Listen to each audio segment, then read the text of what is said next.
안녕하십니까. 조갑제TV 시청자 여러분, 저는 조갑제닷컴의 조세별입니다. 지금 시각은 2021년 10월 5일 오후 5시를 가리키고 있습니다. 위안부 피해자 할머니들을 위한 후원금을 빼돌려서 개인 용도로 쓴 혐의 등으로 기소돼 재판을 받고 있는 윤미향 의원의 공소장이 공개가 됐습니다. 그 공소장에 기재된 횡령 내역이 굉장히 충격적이어서 야권에서는 너무나 파렴치하다, 당장 의원직 사퇴하라 라고 비판이 잇따르고 있는데 그 내용을 좀 살펴보도록 하겠습니다. 자, 공소장이 지금 13개월이 지난 이제서야 일부 공개가 됐습니다. 그것도 야당 의원들이 법무부에 아주 줄기차게 계속 요구를 해왔는데, 자, 첫 재판이 지난 9월에 너무나 늦게 시작이 되었죠. 지난해 9월에 기소가 되었는데 1년 만에 첫 재판이 이루어졌습니다. 첫 재판이 시작된 이후에서야 이제야 겨우 이 공소장이 공개가 됐습니다. 국민의 알 권리보다도 이 공정한 재판을 권리가 더 중요하다라고 하면서 추미애 전 장관이 지난해 2월 이 공소장 공개를 막았습니다. 그래서 이제서야 그 내용이 일부라도 지금 공개가 되고 있습니다. 자, 공소장에 이 횡령 내역이 적혀 있는데 그 내역이 굉장히 충격을 주고 있습니다. 자, 오늘 조선일보 보도에 따르면 이렇습니다. 자, 국민의힘 전주회 의원실이 공개를 했는데 이 공소장에는 범죄 일람표가 나옵니다. 자, 여기에서 윤미향 의원은 후원금 1억 37만 원을 총 217차례에 걸쳐서 쓴 그 내역이 담겨져 있습니다. 사용 내역을 보면 고깃집, 갈비집, 과자 가게, 발 마사지 숍 등에서 쓴 내역이 나오고, 이 외에도 신호 위반 과태료라든가 소득세를 납부하는데 이 후원금을 썼다라고 그 내역이 나오고 있습니다. 좀 더 구체적으로 보면 2015년 3월 1일 A갈비라는 가게에서 26만 원을 체크카드로 썼습니다. 또 같은 달 23일에는 돼지고기 전문점에서 총 18만 4천 원을 썼고, 또 C 과자점에서 4만 5천 원을 쓴 것으로 나옵니다. 그래서 모금액 중 그 상당 부분을 음식점이나 식료품점, 또 면세점 등에서 소비했습니다. 그리고 크리스마스 이브였던 2014년 12월 24일에는 그 본인 개인 계좌로 받았던 모금액 중에 23만 원을 또 다른 본인 계좌에 송금했다라고 나옵니다. 자, 2015년 7월에는 발 마사지 숍으로 보이는 디 푸샵이라는 곳에서 9만 원을 쓴 내역이 있고, 이 외에도 자신이 내야 할 그 공과금을 모금액으로 충당한 내역도 나오는데 2016년 4월에 속도 위반 교통 과태료 8만 원을 정대협 계좌에서 빼서 납부한 그 내역이 있고, 2018년에는 정대협 계좌에서 25만 원을 개인 계좌로 보내면서 윤미향 대표 종합소득세 납부라는 이 메모를 기재한 것으로 이렇게 나옵니다.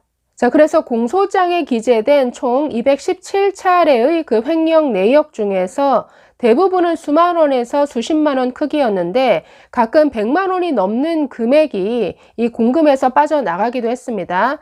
2018년 그 3월에는 피해자 할머니 쉼터 소장이었던 손모 씨 명의 계좌에 이 계좌에 들어있던 모금액 182만 원이 별다른 그 용도 표기 없이 이 윤미향 의원의 딸 계좌로 이체가 됐습니다. 이 손모 씨는 지난해 검찰 수사가 벌어지면서 극단적 선택을 했던 사람인데요. 자, 이 외에도 2016년 7월에는 정대협 계좌에 들어있던 200만 원이 윤의료비라는 이런 표기와 함께 윤미향 의원의 계좌로 또 이체된 이런 내역도 들어가 있습니다. 자, 윤미향 의원은 2011년부터 작년까지 정대협 대표 그리고 그 후신인 정의기억연대의 이사장직을 지냈습니다. 그러면서 지금 후원금 1억여 원을 횡령한 혐의, 그리고 정부와 지자체가 이 단체에 지급했던 보조금 수억 원을 그 부정수수한 혐의, 총 8개 혐의로 작년 9월에 기소되어서 지금 재판이 진행 중인데, 재판이 굉장히 더디게 진행이 됐죠. 기소된 지 거의 1년이 다 된 지난 8월에 첫 공판이 열렸습니다. 이 첫 공판에서 모든 혐의를 부인하고 있고, 지금 이 조선일보 보도에 대해서도 명예훼손이다 라고 하면서 지금 반발하고 있는데, 어쨌든 지금 처음으로 기소된 지 1년이 지난 이제 와서야 그 공소장과 횡령 내역 일부가 처음 공개된 것입니다. 자, 오늘 이 내역이 공개되면서 야권의 대권 주자들은 일제히 비판 성명을 냈습니다. 자, 먼저 윤석열 전 검찰총장 측은 그 부대변인 논평을 통해서 이렇게 지적했습니다. 윤 의원의 공소장 내용을 본 국민들은 경악을 금치 못할 것이다. 그런데도 윤 의원은 부끄러움 없이 살아왔다라고 주장하는데, 뻔뻔스럽기로는 조국 전 법무부 장관, 이재명 경기지사에 결코 뒤지지 않는다. 윤 의원의 이런 태도는 이용수 할머니 등 일제의 만행으로 엄청난 고통을 겪은 할머니들에게 큰 상처를 주는 것이다. 윤 의원이 일말의 양심이 있다면 당장 위안부 피해자 할머니를 비롯한 국민들께 사죄하고 국회의원직을 던져야 한다. 국민의힘 소속 윤희숙 전 의원이 어떤 처신으로 국회의원의 책임 윤리를 국민께 보여드렸는지 윤 의원은 상기하라라고 이렇게 비판했습니다. 자, 윤희숙 의원 자신의 문제도 아니고 부친의 문제로 의원직까지 던졌는데 윤미향 당신은 뭐냐? 지금 이런 문제 제기를 하고 있죠. 자, 최재형 전 감사원장 측도 논평을 냈습니다. 자, 이렇게 지적합니다. 위안부 피해자들을 위해 사용해야 할 소중한 모금액을 마치 자신의 쌈짓돈처럼 마음대로 써왔던 것이다.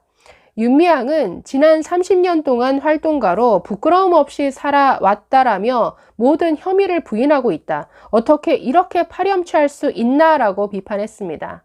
자, 원희룡 전 제주지사 측도 논평을 통해서 이렇게 지적합니다. 공금 횡령을 때와 장소를 가리지 않고 시시때때로 공공연하게 일삼은 것이다. 당장 사퇴하라. 문재인 정부 사법부는 윤 의원 재판을 11개월이나 질질 끌고 있다. 직무유기다. 사법 정의로 엄벌하라라고 요구했습니다. 자, 그러면서 관련자가 자살하고 개인 횡령, 정대원 및 쉼터 운영비 도용, 사기 등 이미 드러난 회계 부정만으로도 의원직 박탈감인데 민주당은 출당 조치로 윤 의원의 직위를 유지시켜줬다. 무소속이 된 윤 의원이 국회에 계속 있는 것 자체가 국민과 의회의 치욕이다라고 비판했습니다. 자, 윤미향 의원 측은 오늘 공개된 지출 내역은 공금으로 회계 처리했다. 그리고 개인 자금으로 쓴 것이다 라고 이렇게 반박하고 있는데, 글쎄요, 앞으로 재판 내용을 지켜봐야 할 것 같습니다. 자, 어쨌든 지금 윤희숙 의원이 사퇴함으로써 굉장히 도덕적 기준을 높여놨습니다. 이 기준으로 바라볼 때 윤미향 의원이 의원직을 계속 유지하고 있는 것 여러분 어떻게 보십니까? 감사합니다.